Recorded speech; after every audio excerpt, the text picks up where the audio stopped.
নামাজ পড়ার পর আসার পথে, ঠিক আছে, তরমুজ তরমুজ কিসের জন্য আপনাদেরকে দেখাইতেছি, দাম সম্পর্কে আজকে দেখাইতেছি।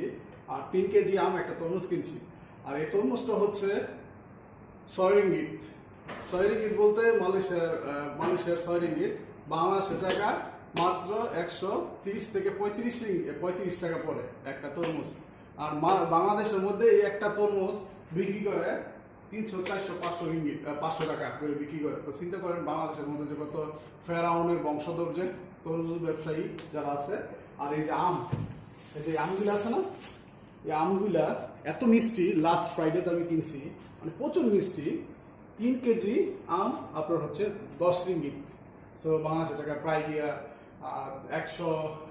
230 থেকে 40 টাকা পড়ে 3 কেজি আম। তো ফেরাউনের বংশ যারা আছে এই বাংলাদেশের মধ্যে, তাদেরকে উচিত শিক্ষা দেওয়া দরকার। কারণ